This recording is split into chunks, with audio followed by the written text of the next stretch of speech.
it's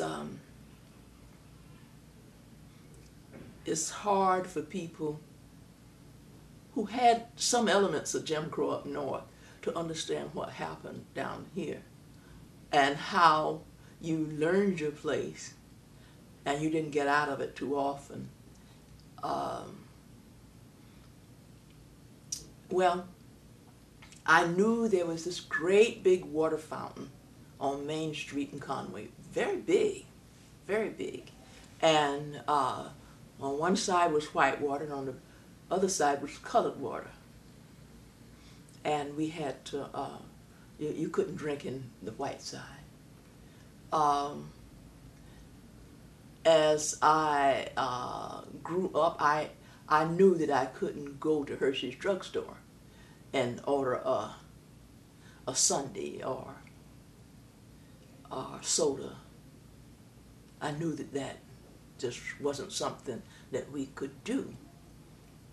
And so I didn't. I looked in the window at the white kids sitting there at the counter looking like they were having such a great time, but I knew I couldn't be a part of that. I also knew that we had a colored school and there was a white school over there. And we weren't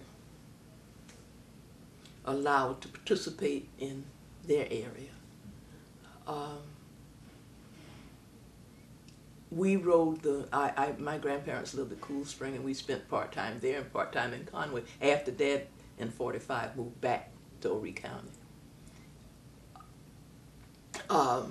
My grandfather ended up buying a bus and he bused children to Whittemore from the Galvin's Ferry, Anar, and all the areas in between coming to Conway.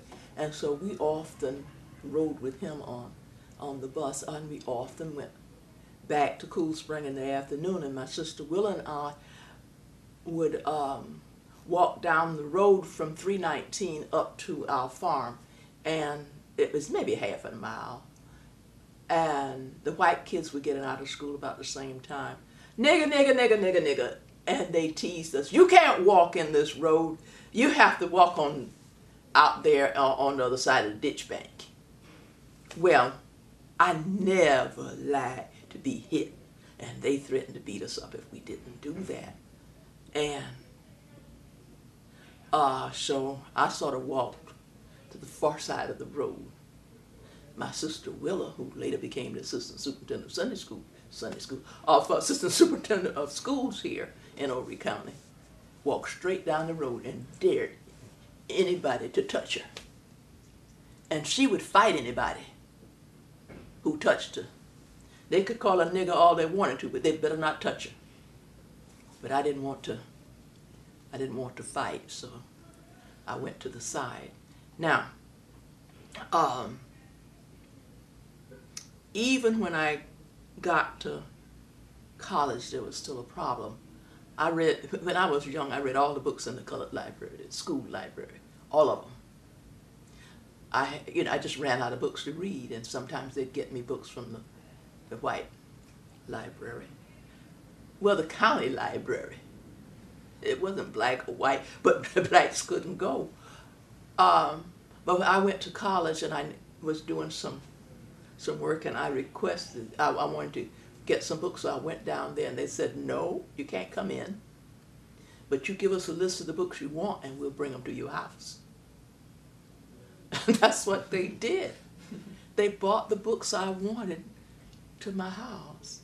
I remember too, I was big in the Baptist Sunday School Convention. That was my thing I did every year, and it was in August, and I had a girlfriend from college getting married. We didn't have a lot of money. We worked hard. My father worked hard, but he was very frugal with his money because he had 5 kids to send to school, and all of us wanted to go do advanced things. So, so I was able to fly to Louisville, Kentucky, but I couldn't afford to fly back. And the reason for flying, rather than taking the bus both ways, was because I wanted to attend as much as the Sunday school convention as I could.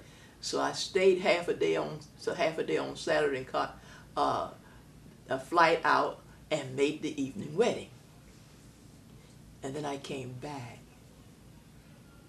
and we had to lay over in Knoxville that night. And early that morning we got to Clinton, South Carolina. And as you can imagine, I had a full bladder by that time, and I got out to go to the bathroom. Now, this was, say, 57, 58, and there was white ladies and white gentlemen, and I didn't see anything for colored ladies. So I asked, and they said, out back. I went out back, and that outhouse was so dirty and stinky. There was no way I could use it.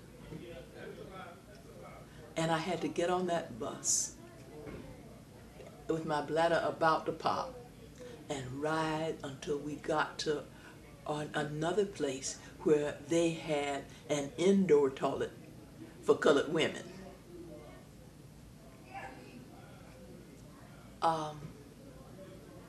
And I could go on and on about the various and sundry experiences we had with our white neighbors.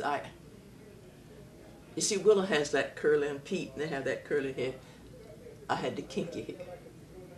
And the neighbors next door, one of their older daughters came over. Mother thought maybe she cut my hair, it would grow back better looking. But so she cut it. But of course, each few strands had a mind of their own, and they curled all over my head.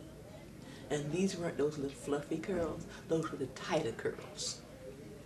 And this woman came over, young woman, and she asked my mama, which I always thought was very disrespectful of my grandma, Mary? And she's old enough to be her grandma. Mary? What is that child doing with all them flies on her head? It was my natural hair. Now, I know she knew better because she grew up next door to us. And what hurt my feelings even more when I learned Daddy had lent her father money so he could save his farm. And that's the disrespect she showed my grandmother and me. But that's the way people were treated back then, in that time.